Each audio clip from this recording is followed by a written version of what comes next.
까지 AI 역사였고, 이번에는 머신러닝, 딥러닝이란 무엇인가에 대해서 설명드릴게요. 우선 딥러닝 나오기 전에 인공지능, 머신러닝 이 둘의 차이는 무엇일까에 대해서 설명드릴게요. 인공지능은 사람에 의해서 학습이 가능하고 머신러닝은 스스로 학습이 가능합니다. 사람에 의해 학습한다는 건 뭐고 스스로 학습한다는 건 뭘까요?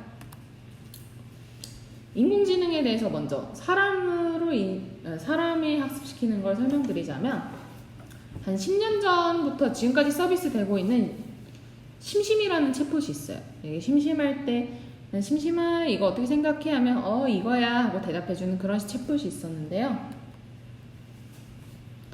심심이와 같은 경우에는 메뉴에 들어가 보면 가르치기라는 메뉴가 있어요. 여기 보시면 회색 사람이 이제 사용자가 이런 질문을 하면 심심아 너는 이렇게 대답을 해야 해 하고 데이터를 사람이 직접 넣어주는 것입니다. 이와 같은 챗봇 심심이와 같은 게 바로 사람에 의해 하는 학습, 전반적인 인공지능이라고 이야기할 수 있습니다. 그렇다면 머신러닝은 스스로 학습한다고 하셨죠? 그러면 스스로 학습한다는 것은 무엇일까요? 예를 한번 들어볼게요. 저희 만약에 키를 집어넣으면 발 사이즈가 나오는 그런 함수, 모델을 하나 만들고 싶어요. 그래서 제가 이제 얘를 학습을 시키려고 160일 때는 발 사이즈가 230이었고 키가 178일 때는 발 사이즈가 270이었다 라는 데이터를 저 박스에 던져줬습니다. 그렇다면 만약에 이게 머신러닝이라면 컴퓨터가 막 이렇게 그래프를 하나 그려요. 여기 좌측의 그래프를 보시면 160일 때는 230이다 점을 딱 찍고 178일 때는 270이다 점을 딱 찍은 다음에 선을 쫙 긋습니다. 그래서 이렇게 만약에 이런 데이터가 들어오면 이 함수에 맞춰서 예측값을 던져주면 되겠구나. 그래서 만약에 아까 학습시키지 않은 168이라는 인풋을 넣어줍니다. 그러면 발 사이즈는 아까 그려놨던 함수에서 중간에 값을 예측해서 키가 168이면 한 발 사이즈는 245 정도 되겠다라는 아웃풋을 내줄 수 있는 거죠. 결국 알아서 공부하고 예측값을 도출해낼 수 있다는 뜻입니다. 그래서 이와 같은 데이터가 여러 개 있을 경우 모델은 좀 더 정확한 선을 그릴 수가 있어요. 그래서 습득한 데이터가 많으면 많아질수록 좀 더 정교한 기준선을 그릴 수 있습니다. 그래서 지금 데이터와 이 기준선 사이에 간격 같은 것이 이제 기준선과의 오차인데, 이거를 줄여나는 과정, 정교한 기준선을 그리는 과정을 트레이닝, 학습 과정이라고 얘기하는 것입니다.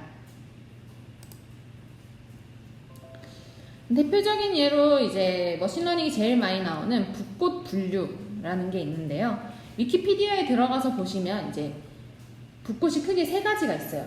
이제 벌시컬러, 버지니카스, 세토사 세 가지가 있는데요. 위키피디아에 가면 얘네 꽃의 길이, 수술의 길이 이런 정보들이 있고, 얘를 통해서 모델은 이런 식으로 세토리타 어쩌고 저쩌고 이렇게 분류를 해놓습니다. 그래서 만약에 내가 길을 가다가 꽃을 주웠어요. 붓꽃을 주웠는데 얘가 저 세 가지 중에 뭔지가 궁금합니다. 그러면 이제 꽃잎 길이나 수술 길이를 저 모델에 타닥 하고 집어넣으면 내가 보기에는 얘는 뭐인 것 같아 하고 모델이 예측해서 답을 알려줄 수 있는 거죠. 이와 같은 머신러닝을 대표적으로 적용한 건 아까 앞에 말씀드린 아마존의 큐레이션 쇼핑이 있습니다. 아마존 인터레스팅 파인즈는 개인화된 상품 큐레이션 서비스로 이제 핀터레스트 스타일의 카드 UI로 보여주는 추천 상품 목록을 보여주는데, 이와 같은 것들이 이제 아마존에서 분석한 사용자의 관심사와 제품의 좋아요 수, 상품 판매 랭킹, 광고 품질 지수 등을 고려해서 사용자별 추천 상품 목록을 보여주는 것입니다. 자, 여기까지. 인공지능은 사람이 주입식 교육, 머신러닝은 자기 일은 스스로 하자 교육으로 가는데, 이와 같은 인공지능은 저희가 이제 뭐 터미네이터 같은 데서 보는 인공지능과는 되게 멀어 보여요. 아, 저렇게 멋있는 걸 좀 만들어내고 싶은데 해서 나온 게 바로 딥러닝입니다. 넘치는 데이터와 뛰어난 컴퓨터로 사람보다 더 나은 멋진 인공지능을 한번 만들어보자. 그러면 사람보다 멋진 인공지능을 만들어보자.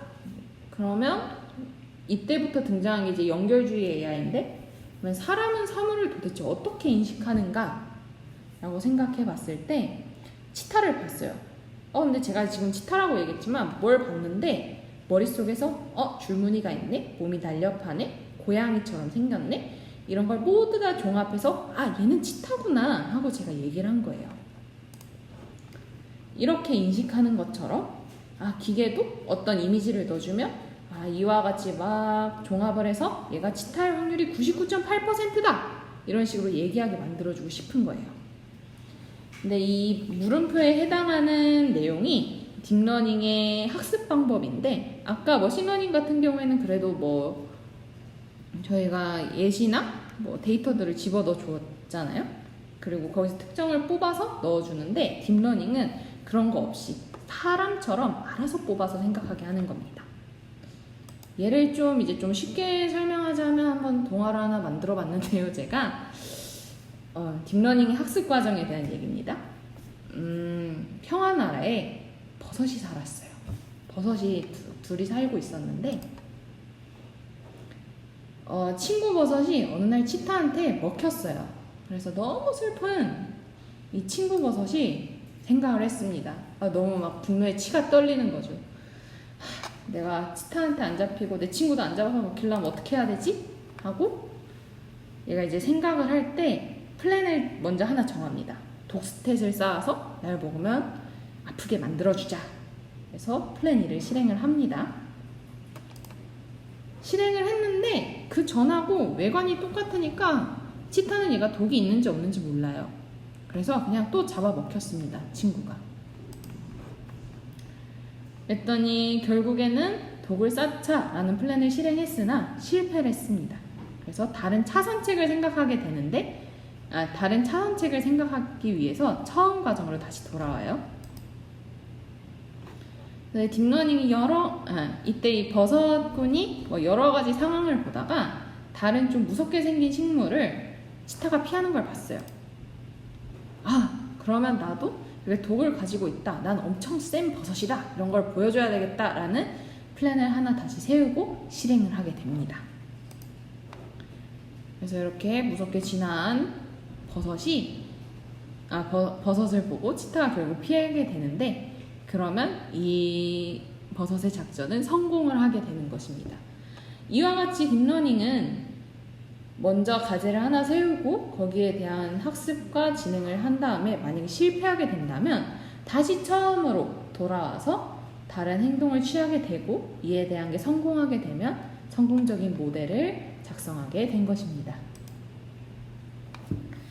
결국 분류해보자면 머신러닝 같은 경우는 사람이 피처, 특징들을 뽑아주고 얘네를 정리해서 집어넣어줘서 결과가 나오는 거고, 딥러닝 같은 경우는 위에 이 사람이 하는 과정을 지가 알아서 다 하는 거예요. 이게 인공지능, 머신러닝과 딥러닝의 차이점입니다. 이와 같은 인공지능은 크게 세 가지로 나눌 수 있는데요. 한 가지 일, 알파고와 같이 바둑만 둘 수 있는 이런 애들이 약인공지능이라고 얘기할 수 있고, 이제 저희 터미네이터 스카이넷 같이 사람처럼 막 생각하고 상황 판단하고 모든 걸 다 할 수 있는 애들이 강인공지능. 그리고 이제 이런 걸 모두 다 뛰어넘어서 완전 세계를 지배하는 초우주적인 애들이 바로 초인공지능입니다. 사람들이 AI가 세계를 지배할 거다, 우리는 악마를 소환하고 있다, 이런 말들을 하시는데요. 아직까지는 약인공지능이고 영화에서 보는 건 아직 좀 제 생각엔 먼 것 같습니다.